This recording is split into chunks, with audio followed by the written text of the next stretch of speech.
Hi, Lucille. Hello, everyone. I'm so excited about listening online. We are at Exchange Experiences Dance CDNC 307 class in our third year dances here, and today's guest is Lucille Toth. Hi, Lucille. Welcome. Hi, hello guys. So nice to see you. I know it's like 2 a.m. there at Ohio State, so Lucille Yeah, from United States. She's in Ohio, and it's like 2 a.m. right now. So it's very, very late or very early. Thank you so much making time. Before we get going with our flow of the day, I want to introduce you formally to the people who are watching and also to our students here. So I'm going to introduce your biography, and then we'll get into our chatting with them, and then I'll leave it up to you. Lucille Toth is an associate professor of French at OSU New York, affiliated with Ohio State University Dance Department. Trained in contemporary dance in France, she is the author of Danses et pandémies, du SIDA à la COVID-19, which traces the links between contamination and dance in France and beyond in order to challenge contemporary cultural, political, and artistic metaphors about movement. Her research interests lie at the intersection of dance, literature, medical humanities, gender, and migration studies. She co-edited Danse contemporaine et littérature, Paris, Centre National de la Danse, 2015, and has published in 50 contemporary choreographers, Tangents, French Cultural Studies, Danses, and Age France, among others. In addition to being a scholar, Lucille Toth is also a choreographer and the founder and artistic director of On Borders, a dance project that amplifies the testimonies of individuals in migration. On Borders has been supported by different grants, including a Coca-Cola Critical Difference for Women grant and an outreach grant from OSU New York, and received good press coverage from NPR, Columbus Alive, and WOSU, among others. As part of this project, Lucille Toth also gave a TEDx talk in 2019 entitled, Yes, She Has an Accent, Why Don't You? Lucille Toth pursues a dual career as both an artist and a scholar with a strong focus on interdisciplinary post-colonial feminist performance. Thank you again so much, Lucille, for being here. And thank you for inviting me. Yeah, thanks so much. I'm very excited. Um, Before I start, I would love to know a little bit more about the students in the room. So maybe we can ask them to just introduce yourself. What are you doing? What's your background, and why are you taking this class, or what's the path that you want to take? Maybe that will help me get a better sense.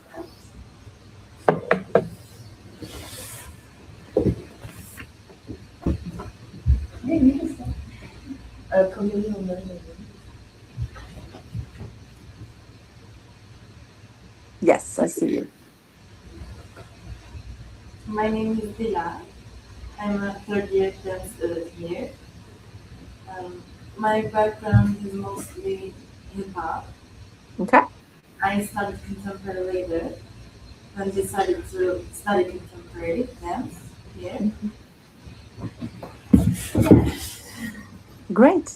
So, do you want to become a professional dancer, a choreographer, or more a scholar? More like a dancer and choreographer. Like I want to be on stage also.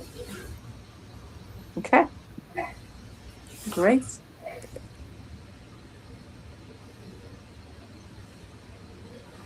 Hi, my name is Yağmur. I'm also third year dance student. Hmm. My background is actually I did gymnastics 14 years. Then I start dance when I'm 14. Okay, beautiful. I will be on the stage too, but at the same time I want to create my own choreography. Yeah, beautiful. Okay, that's great. Thank you so much. Um, I'm still trying to send the PowerPoint. but we can also start without that for now. Um, so, what I wanted to show you today or talk to you about is how to be a dance scholar, but also a choreographer. So, how to bridge those two practices and also do some activism. So, use your artistry to go to the communities and do some outreach. So, I'm gonna try to talk to you about this today. Um, so about my background a little bit, how I ended up doing what I do. I started as, like you, professional dance school and trying to be a professional dancer in France, where I'm from. Um, and then I really wanted to still pursue some intellectual and critical work. So I was at the university at the same time that I was in my professional dance school. And then I got to move to Canada um, to learn more about performance studies. And then I kind of stopped my dance career and really focused on academia. Um, and then after Canada, I went to Los Angeles in the US to do my PhD in performance studies and French studies. So that's when really I became a dance scholar. Um, and I also work in a field that's called medical humanities. So it's not medicine, it's about um, the culture that medicine creates. So the body, where the body stands, what can the body do, illnesses, pandemics, and all of this. And so um, when I got my job as a professor in Ohio, that's when Trump got elected for the first time, Donald Trump. And so I was hearing all of those discourse about the border and the wall and constantly in the news. And I started to really think about like how can I respond? What can I say or do that will give another discourse about immigrants? Um, and so I wanted to use the tools that I know, which is dance. And so that's how really I started the project. And your teacher was part of the very first group of women that I gathered to work with. So I contacted refugees organizations in Ohio, different organizations that were working with undocumented people. And so I created a group of people that were just interested to address their journey as immigrants and to dance their stories. So it really just started as a response to Trump and to his immigration policies and discourses. And then we realized that we needed this, and there was not a lot of space for immigrant women to actually tell their stories. And so I mean, Yıldız, you can also confirm, but the most interesting or surprising thing was the reception. Every time we were having a show or a performance, there was like 150 people showing up. So there was also this need from local communities to actually hear those stories and to be part of the conversation. And so I've been doing this for maybe 8 years now. I've danced with maybe 200 immigrants. I've facilitated maybe 50 workshops. So Yıldız and I, we went to Mexico as well a couple of times at the border of the US. Then I also went to France and I did the same things in France. And then we also had a group in Germany and we had like a lot of different groups Yeah. happening. Lucille, to say you originally started this project at Ohio State when you were in Ohio State University, so in Columbus, Ohio.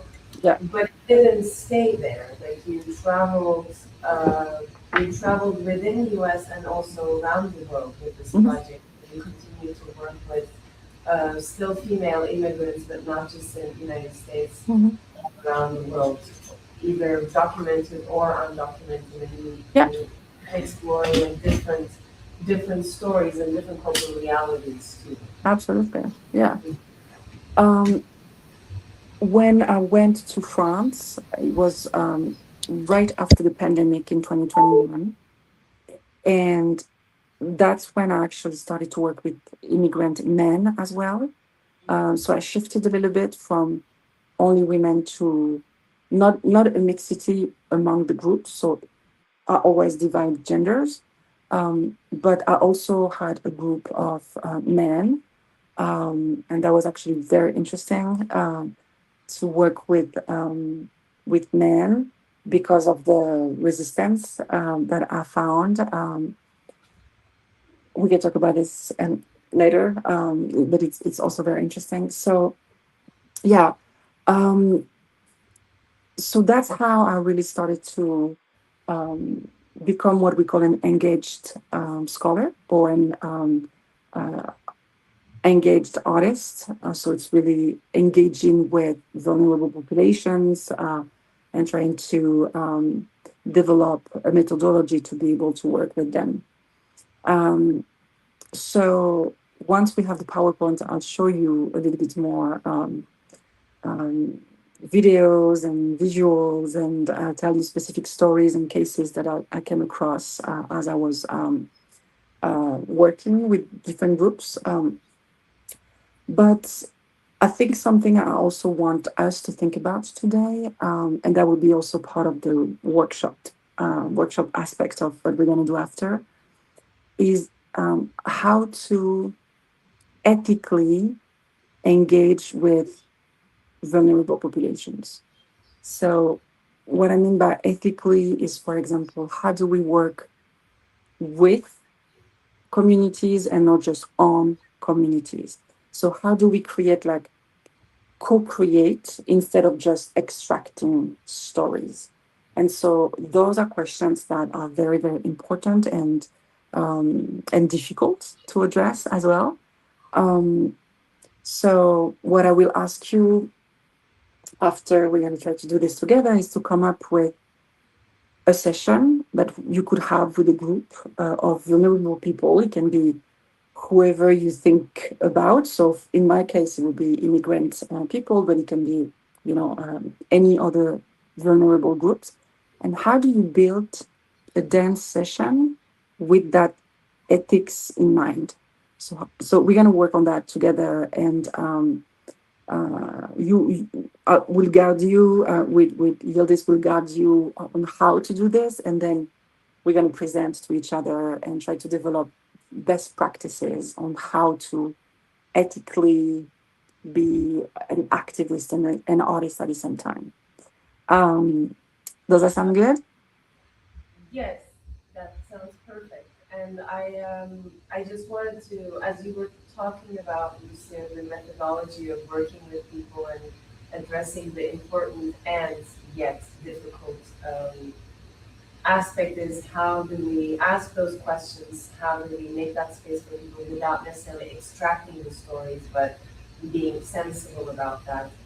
And I remember when I first joined, I was a performer and participant, and then a year later, you very graciously asked me to be your creative assistant. So like we started working on those workshops and the structures together.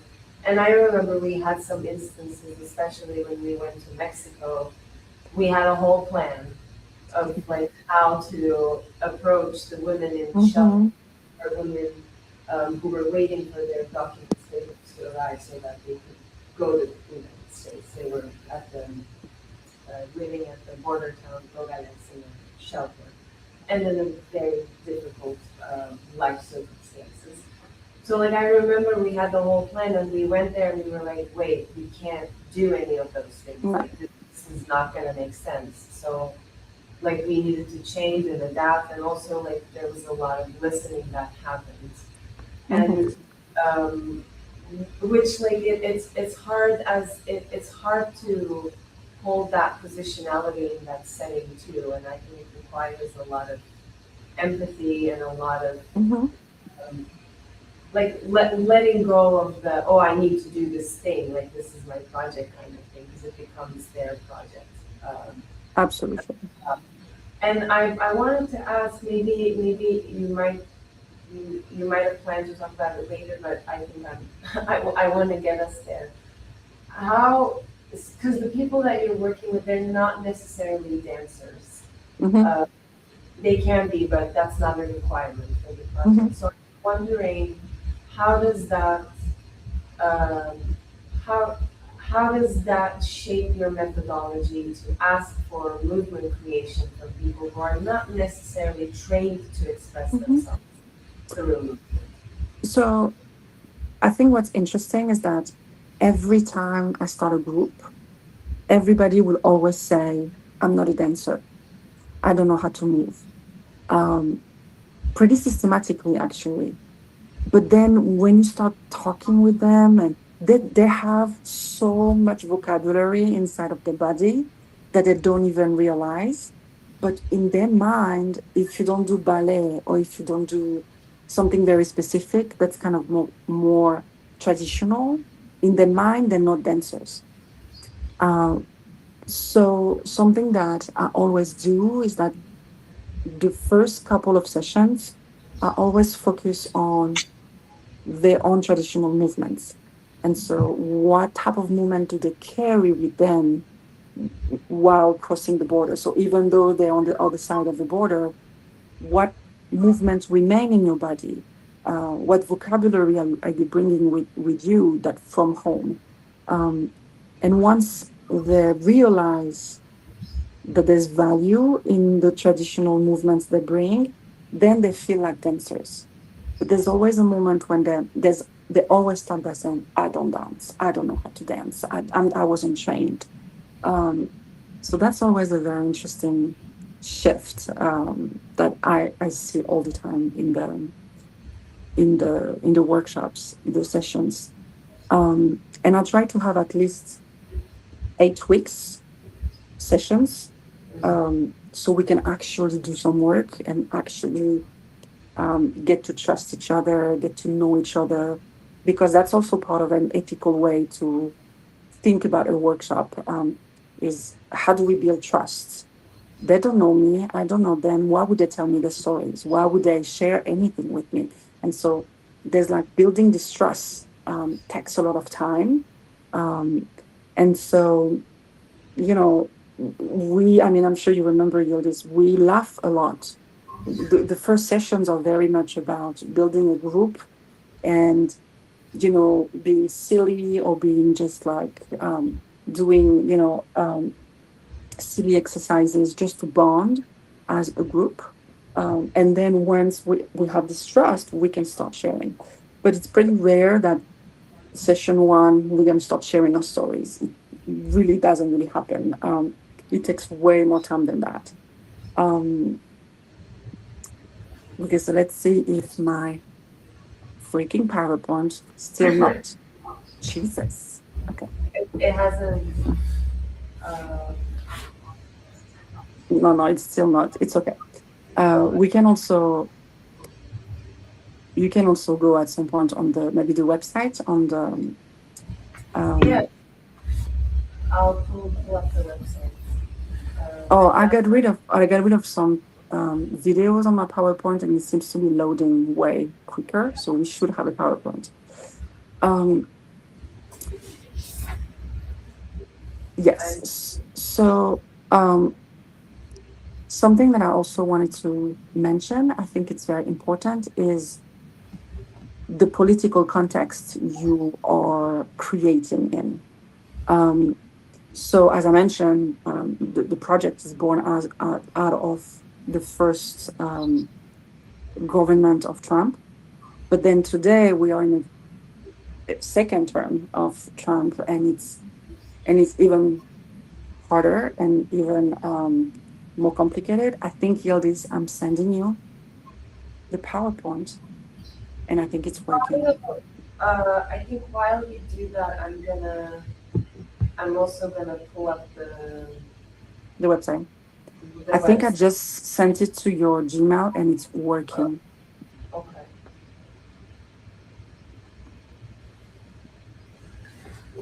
Tell me. Let me see.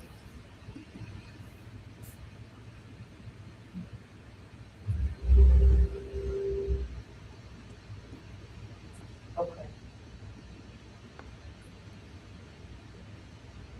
I'm downloading.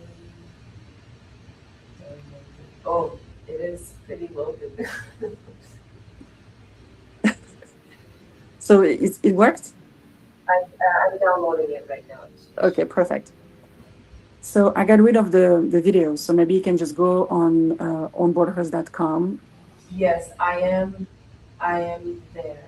Okay, so if you you can show while you are downloading, maybe you can show the one with the wall. Let's see. Yes, scroll down. Uh-huh. Yes. You can keep going. You should. I think I just, it might be a lot of, sorry.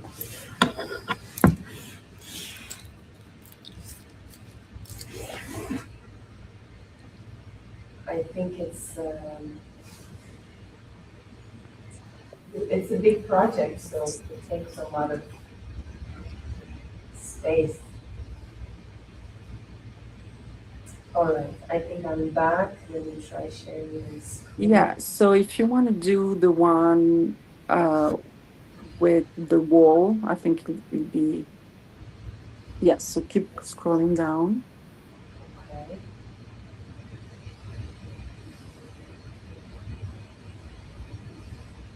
This one? This one, the wall, yes. Okay. Let's just watch this. So I think that will give you a good idea of what we do. All right. Oh, sorry.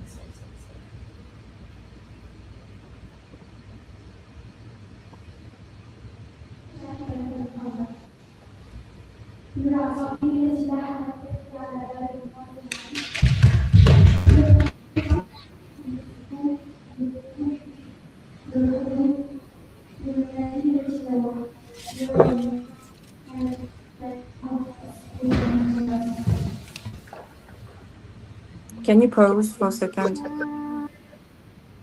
So for this specific show, what we wanted to do was to really respond to the obsession that Trump had for the wall. So he kept talking about building a wall between Mexico and the US. And so we decided that we wanted to actually build our own wall and practice with that and just play with the wall. And so what was very interesting is that depending on where the women were from, they had a very different interaction with the wall. So you'll see that some of them were naturally inclined to pray against the wall. Some of them had like a really aggressive relationship to it. Some of them refused to engage. And so out of those workshops, when we, for a few months, we were kind of like playing with that wall, that's the performance that we created all together. So just to give you a bit of context, you can put it on. Thank you.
So here we have women from India, Uganda,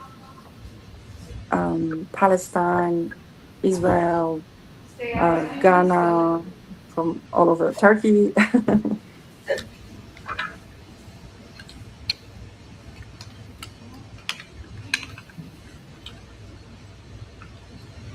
Iran, also Iran.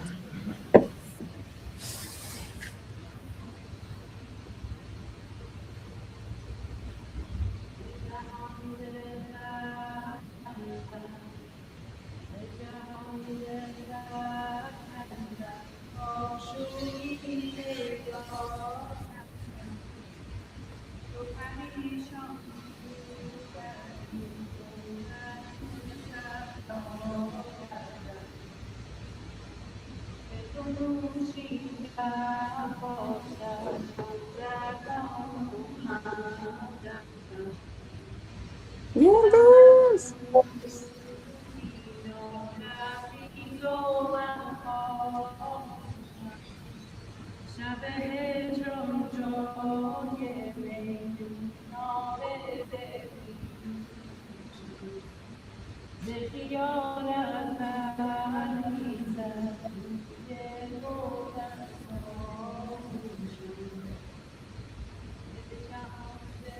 Okay. So that was the second show that we did. And maybe you can also show the one, if you could scroll up a little bit, the one that's called Journey. Just to show you the This different, yes, the different type of work we do. Feel about an immigrant is best expressed through a poem that I've written. And it goes such as, they say I don't belong, yet I breathe the air. They say I don't belong, Where are you from? yet I share the same Or why is despair. English so good? They say I don't belong, So that's yet I question walk on I the same hesitate land. to They say I don't grin, yet I fold each hand. To show you that I'm only human after all. It is To show you that I'm a woman of color on your side of the world. To show you that his heart has survived past each and every fall. To show you that I will never give up, even if I risk it all. This I'm not saying. I say I am saying And I it's me, am Mona, a and that's in every way. I feel They as say an I'm immigrant strange because I had to leave my country due to conflict and struggle and look for a new home. I once felt ashamed as an immigrant because somebody had told me that my accent is very strong and I need to work on it in order to improve it or so it can go away. I love my accent. I feel proud as an immigrant. So that was another group. We had people from Russia, from Senegal, from Eritrea. So a big variety of people. Yeah, if you have the PowerPoint, you can Okay. just open it. I mean, it's more for us to get some visual.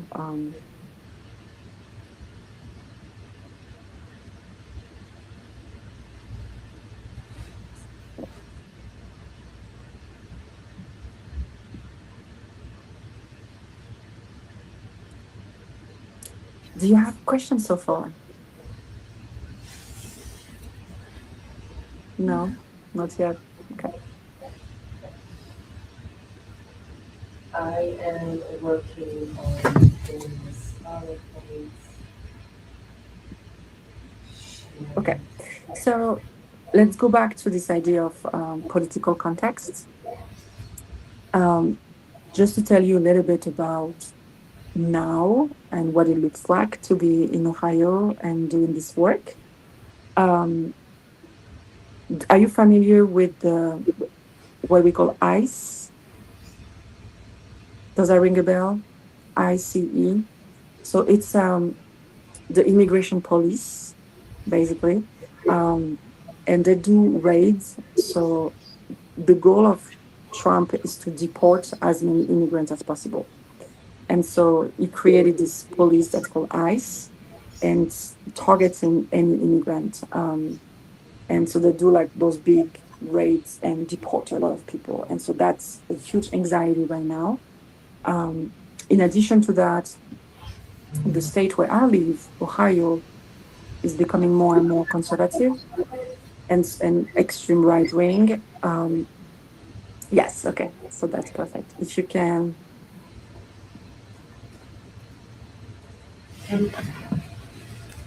Put it big and go straight to number 3. It's probably 10th, no, 10. 10. Slide number 10, yeah. And keep going. So yeah, we talked about this already. You can keep going. So that's on Borders. That's some of the movements that we created. Okay, so you can go next. Okay, so that's ICE. It's the immigration police. So the last group that I had, it was this spring, in spring 2025, between January and April. So right when Trump started was elected and was in the government. And so the fear of, I was working with undocumented people and refugees, and so the fear of being deported or targeted by ICE was so great that we were hiding where we were rehearsing, just in order to not, to make sure we did not put anybody at risk.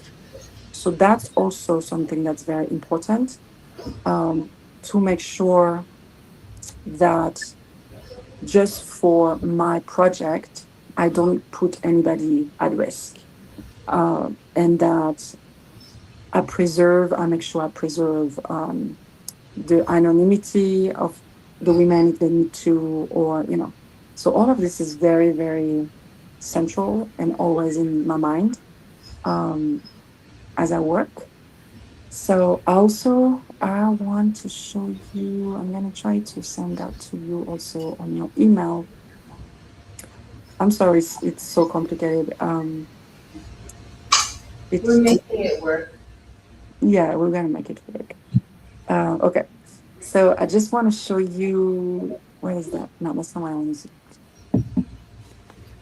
Okay, so if you keep going, if you keep scrolling, we're going to go to a slide that's called Mireya.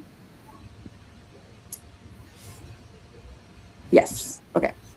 So I'm going to tell you a little bit about that specific person. Her name is Mireya. And at the same time, I'm going to send you this a video that I want you to show. I'm going to send it to your email. If that works. Yes, it should be working. And then I'm going to step out of PowerPoint for a second too. Sure. Okay. All right. Yeah, it was sent. So let me tell you the story of Mireya.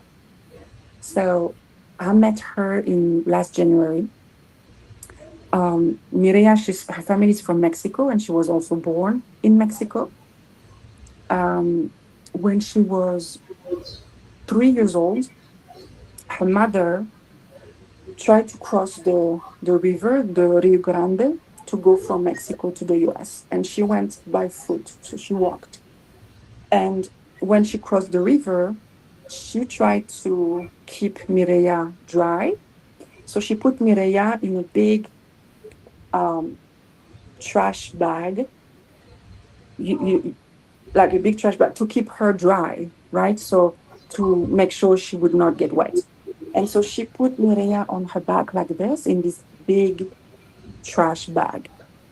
And so every time Mireya was telling us the story, she was also mimicking the gesture of the mother. Like she was embodying what her mother was experiencing. So putting the trash bag on her back and crossing, right?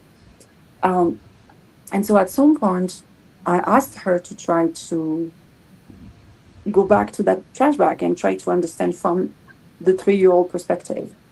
And I don't know if you have the video, but this is, so that's what she performed.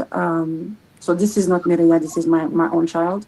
But you're gonna see in the rehearsal, what she created when she tried to imagine her and revisit this trash bag. You can play it if you can. Lucille, I don't have a video, I just have this image. Okay, let me try again.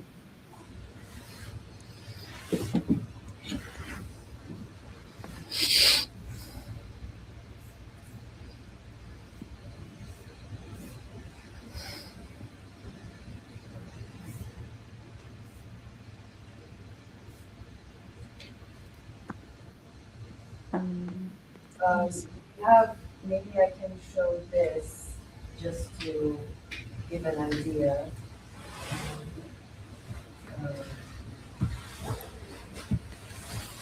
Since we talked about the image, it's quite visceral, what you also have in the PowerPoint. Okay, let me give me a second, and I'm just gonna.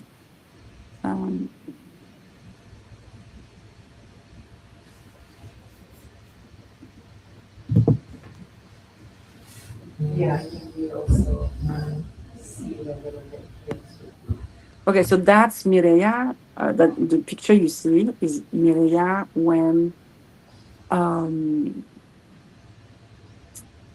the day of the show. So she used an actual big trash bag that resembled what probably her mother used when crossing the border.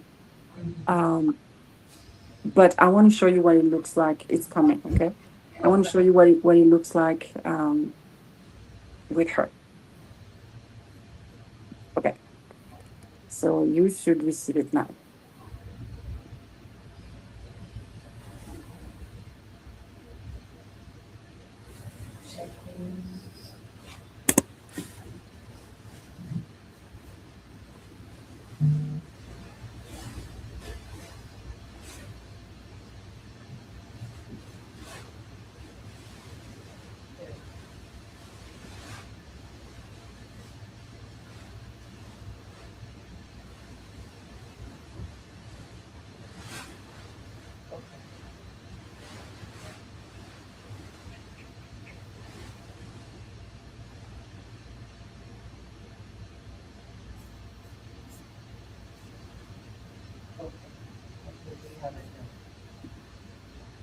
Okay.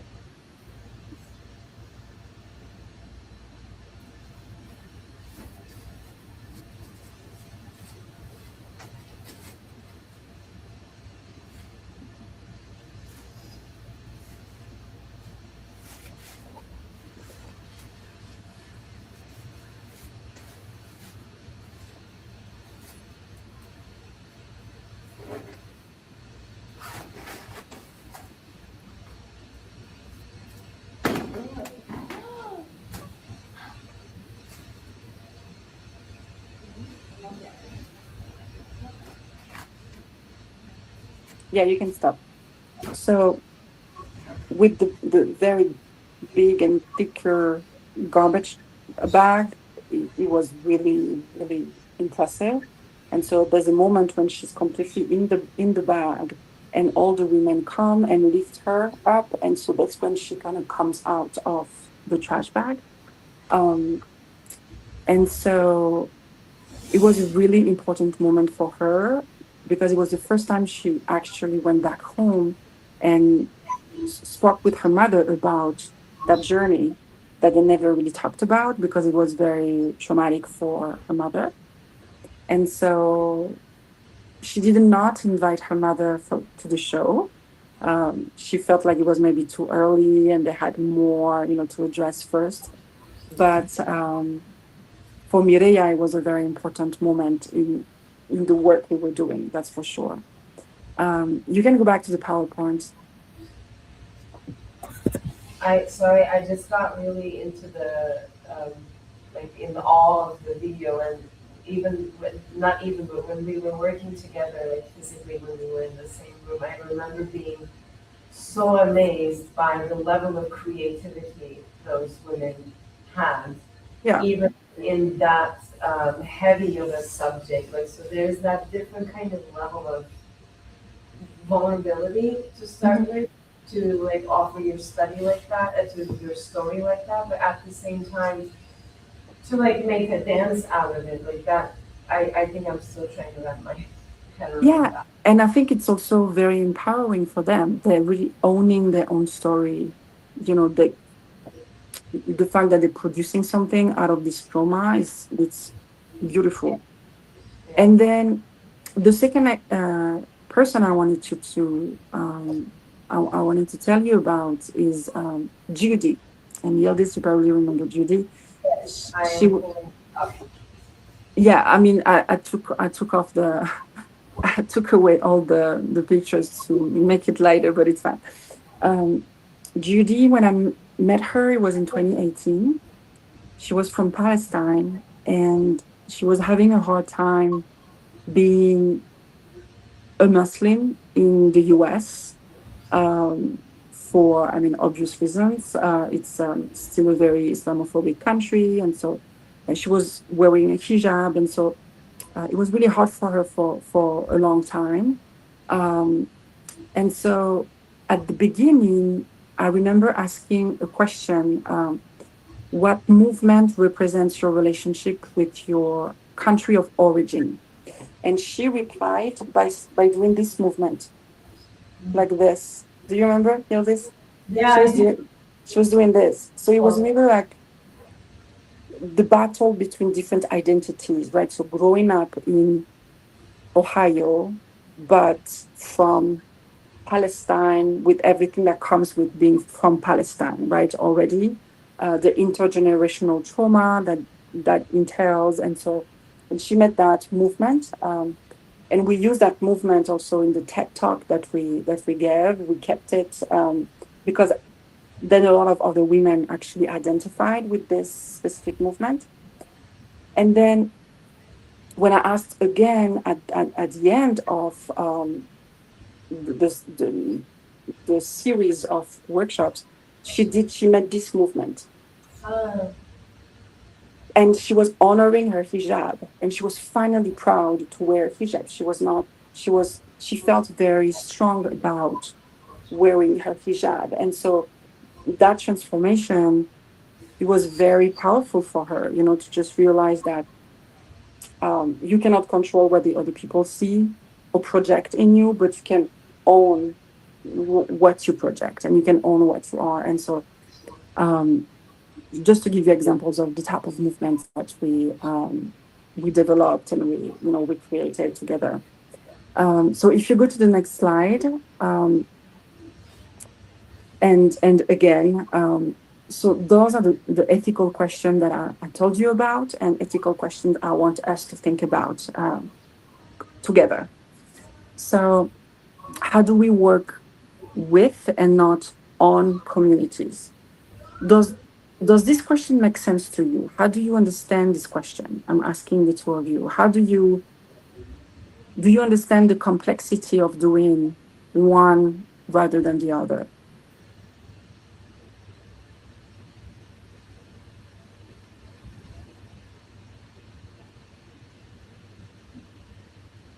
So working on, oh, were you speaking? Yeah, okay, sorry.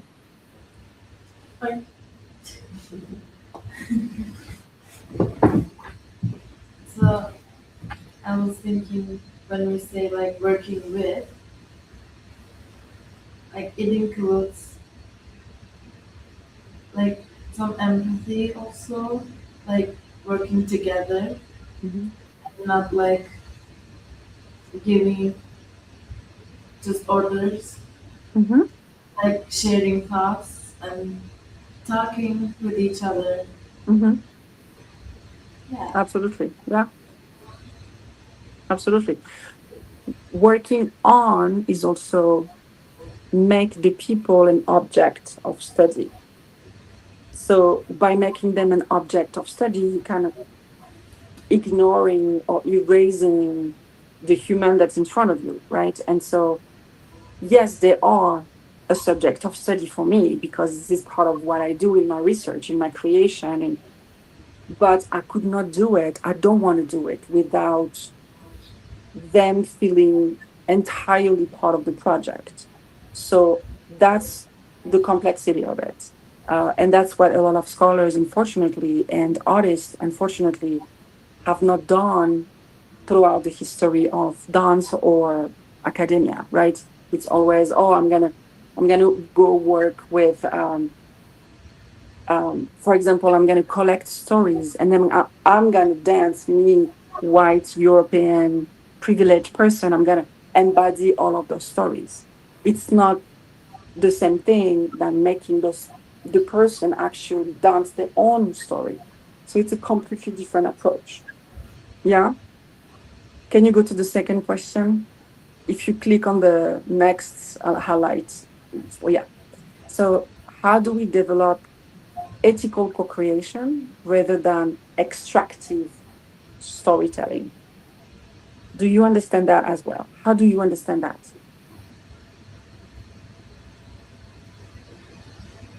How do you make sense of that ethical challenge?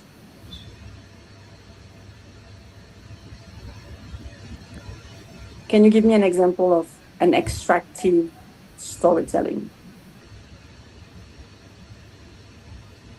What do you mean by extractive storytelling? So extractive would be I tech. That's it, right? I tech and I use. That's extractive. It's only one-sided.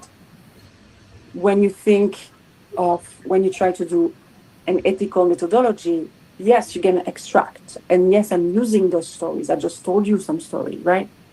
But you need to make sure the person in front of you is also benefiting something. Also gets, it's not just me listening and getting detached. I'm also engaging with them. I also put myself in them. So it's how do we co-create and make a, two-sided dynamic instead of me taking something. Does that make sense? The next question, how do we navigate consent in projects that are really deeply personal and body-based, right? Every time you bring trauma or using the body, it's the type of project when consent is fragile. So try to imagine, how do you make sure the people you're working with fully consent to be here? Try to imagine, what would you do to make sure that they are doing this in a fully consenting way? Do you have ideas?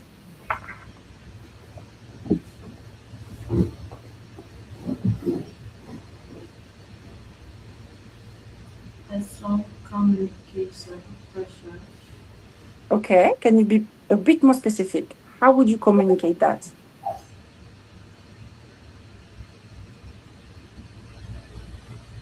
By talking to each other, but also listening to the other person. Okay. Yes, 100%. In a lot of cases, I do not share a common language with the people I work with. For example, in the south of France, there is this refugee camp where I go every year, and I go and either I see the same people or there's new people. If someone comes from Afghanistan, I don't speak their language. And if they just arrived to France, they don't speak French or they don't speak English or. So how do you make sure they consent to be there? They consent to share the story, and they consent for me to use the stories and to create with them.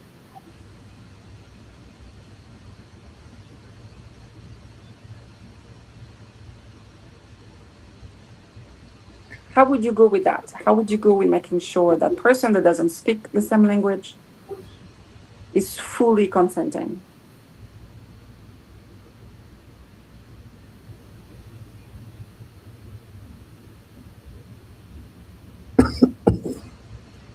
Are we thinking about assuming that we don't have a common language that we Yeah. understand together? Okay.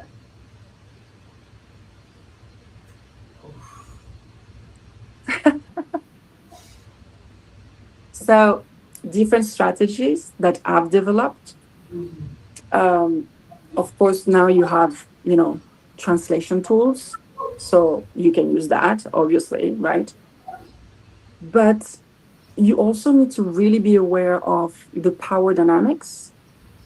When I'm in France, I'm in my country, I'm a citizen of my country, I belong there. There's no really any power dynamics above me that could really make me not consent. But for them, they are newcomers. They don't know the rules yet. They don't know, the culture yet. They don't. Maybe they are in my studio because they were told by a social worker that they had to come. And so in their mind, if they say no, what happens, right? Is it gonna impact their immigration residency? What is it gonna do, right? So they are forced to be, and I'm taking really a very specific case, right? When I'm in the south of France in this refugee camp, where I go and I work with very specific refugees, and so they are told by the social workers to come to my studio to take the dance classes. So there's absolutely zero consent so far, right? They were told to do this. They don't really know where they're going. They don't know who I am. They just have to show up. And so what do you do with that? What do you do once they arrive in your studio and they were kind of forced to be there? How do you make sure they're still okay to actually share and be with you? So that's back to the trust that I was telling you about. That's why the first couple of sessions, we don't talk about trauma. We don't talk about the journey. We don't talk about any of this. We just try to build trust. And once they get to the point where we have some sort of um, trust, or at least like a friendly dynamic, that's when I use my device and I'm like, now that you understand what we're doing, are you okay, fully okay for me to record some of your stories, to record some of your gestures? Are you okay with participating fully in this or not? And so but that's only when that is established that you can actually really know if the person consents to be there. Does that make sense? Assuming the consent is already using the power dynamic that's in place. So that's part of the ethical questions I'm, constantly trying to remind myself. Can you go to the next question, please?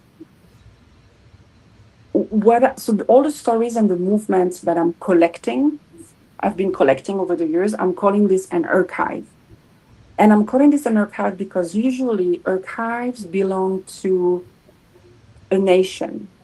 Archives belong to a culture or something that is creating a memory of a nation, for example, right? But for undocumented people or for refugees or for immigrants in general, their stories does not belong anywhere. It doesn't belong to their home country anymore because they left. It doesn't belong to the host country because they're not really part of it. So by calling them archives, I make sure they are part of somewhere, a site, whether it is just beyond the nation or if it's just our own archive, but it's an archive that I'm really trying to build. And so the question is, can archives be conceived as living processes, so something that's always evolving, rather than final products? And what I mean by that is an archive is something that is in the past, we've collected, and we decided that this is archive. This is, for example, a book that a very famous author wrote, and this is part of the archive of the culture of the country, right? This is one of the pride of the country. So that's a final product. But the type of archive that I'm building, it's still living. It's still in the process of being built. And so, but at the same time, we're creating little performances. So it kind of becomes a final product while also keep living. So this tension between the two is also something that I'm trying to be very aware of. Can you go to the next question? How can we create spaces where the gestures, so the gestures that we build in those workshops, they can circulate without being frozen or universalized? Example, when I do this, in my mind now, it's always been tied to Judy and her hijab forever, because in my mind, it's her story. But when I say that, am I universalizing all the women wearing hijab?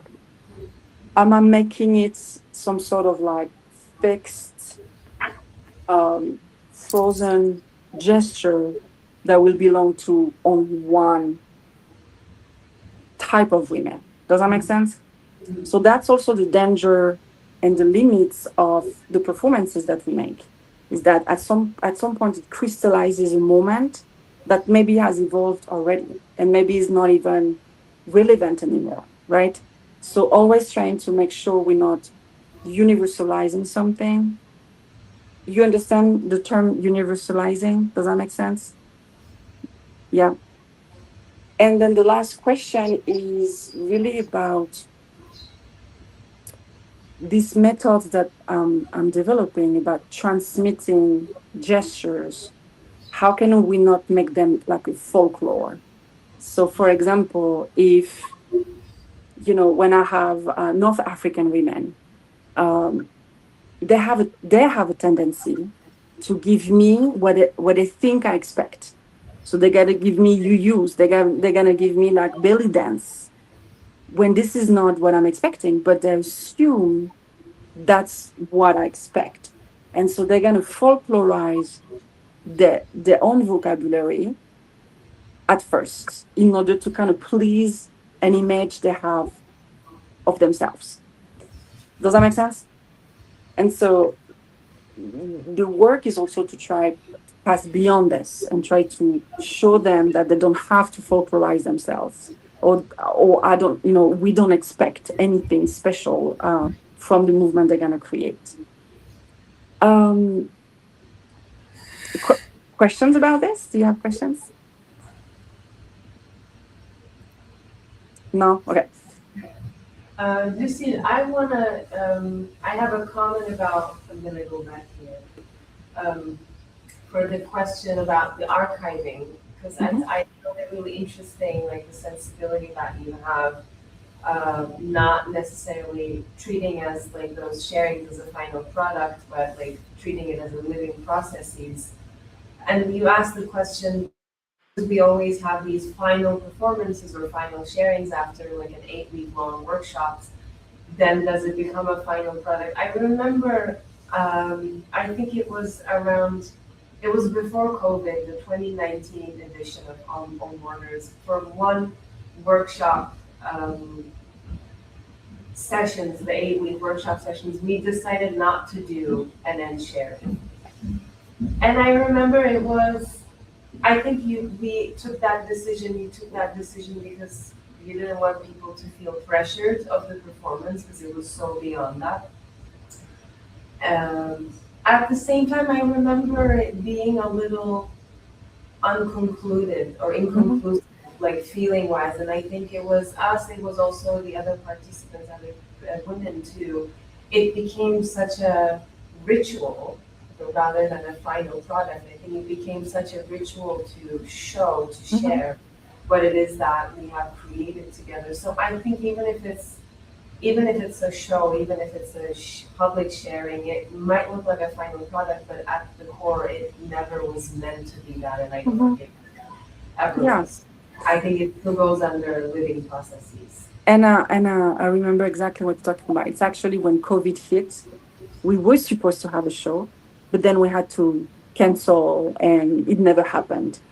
And I remember this group I mean, you were part of all the groups, but there were new people, and so they felt unfinished. They felt like something was missing. Um, yeah. You're right, and but they always have the chores. Uh, m- I think the most important part and the more interesting part are the workshops. But so they always have the choice to not do the performance, and this is not an obligation at all. Like you can also go back and forth and in and out of the workshops. It doesn't really matter. But when they do the performance, it does change something, and even in the physical memory of the 8 weeks, um, they remember the other stories, and they remember this. It creates like a collective feeling that you don't have if you just go to the workshops. I completely agree with that. So if you want to go to the next slide, and then we almost, yes, this one, we almost ready for to start actually do something with our body. So just to tell you a little bit where this project is going. So there's two publications. One is kind of a typical academic, scholar monograph, research monograph, where I'm going to talk a lot about activism within academia, and I'll talk about the project. But most interestingly, and something that it's dear to me, it's going to be a very practical step-by-step manual that anyone, whether coming from therapy or whether coming from dance, can open a workshop, a movement workshop for immigrant populations, and they will be equipped to do like a step-by-step to follow really the manual. And so I think it's a way for me to actually make sure the project keeps living if I stop. And I've developed for so long different strategies and methodology that I really want other people to be able to take over. And so I'm working on this way more actively than I'm working on the monograph, because I think it's way more interesting. So it's really like a very practical step-by-step manual. All right, let's start unless you have questions about the research, the project, or something else. Otherwise, we can so you can scroll down 2 slides. Okay. And then we don't need show, yes, this, but then we won't need the PowerPoint anymore. I want us to try to develop one ethically engaged session. So based on everything I've shared so far, I want you to think about what does that mean to develop one ethically engaged dance session. So let me ask you a few questions before. Did the two of you, have you taught dance before? Yes? Okay. They both. Yes? Okay. They both been teaching for quite. Who was your audience? Who was your students? Who were they? Like high schoolers, kids, adults? Kids. Kids, okay. Kids, teens, and adults. Okay. So we're gonna do different steps, okay? First step, based on everything I've shared about being intentional and ethically engaged, I want you to think about maybe one class that you gave and try to revisit the class that you gave with that intentional ethics. So try to, let's say, you gave a hip hop dance, hip hop class, right? Revisit a little bit the steps that you went, like how did you start? Where did you go? How did you develop this? Did you think about all of the different aspects that would make it ethically engaged? Does that make sense? Yes? So you're gonna work individually just a little bit, and then we're gonna share. And Yıldız, you can also do it. I think it'd be interesting. So think about, take one class that you took, okay, and revisit that class. Maybe that you felt like, okay, maybe this was, now that, you know, Lucille is talking about it, I'm kind of realizing I didn't think about all of this. I didn't think about, let's say, am I just imposing my knowledge, or am I co-creating? Am I actually sure that they consented to be here? Or, I don't know, just try to think about revisiting a session that you taught, okay? I'm gonna give you another example just to help you a little bit. So I'm teaching a class, a dance class. So I'm specialized in non-professional dancers, vulnerable population. That's my niche clientele. So I'm teaching right now a dance class in a women's prison. And so I usually do a lot of contact improvisation, but in prison, they're not allowed to touch. So I had to, like, no contact whatsoever. And so I had to rethink everything with those limits. I had to think about the fact that they also need to be careful about what they share. So how do we get there? How do we get to a moment when there's real feeling and care, but they're not really allowed to share that much because there's a security guard in the room? How do you still make sure they get something out of it, and I'm not just making myself feel good that I went to a prison to help women, right? How do I make sure they gain something? So all of those are questions that fall into ethically engaged dance session. Does that make sense? Okay, so think about it. Maybe Yıldız, you can be my eyes and ears. Think about a session, and I'm gonna give you maybe 10 minutes to revisit that session, okay? And then we talk, the four of us. How did you revisit it? Where did you see some moments when, you know, you had to change? You had to make some changes. Yes? Okay, go ahead. It's 3 a.m. and 23 minutes at my in the US. So yeah, let's say until 33, something like this. Okay, yeah? Okay. We can also take a break if you need to take a break and take a. Do you need a break? You want a break? Oh, I think we need a break. Lucille. Okay, so let's take a break. Let's resume. I don't know, 10 minutes, 15 minutes? How long? 15? Let's do 15 minutes. Perfect. I think it's been one hour, so maybe you need to send me another link. Yes, I think we can maybe conclude the live session and then we'll start a new one in the notes. All right, so it's 25. Let's meet at 40. So that's 15 minutes. Yes, that is. Okay, perfect. Thank you. So I'm disconnecting, and then you send me the new link. Yes.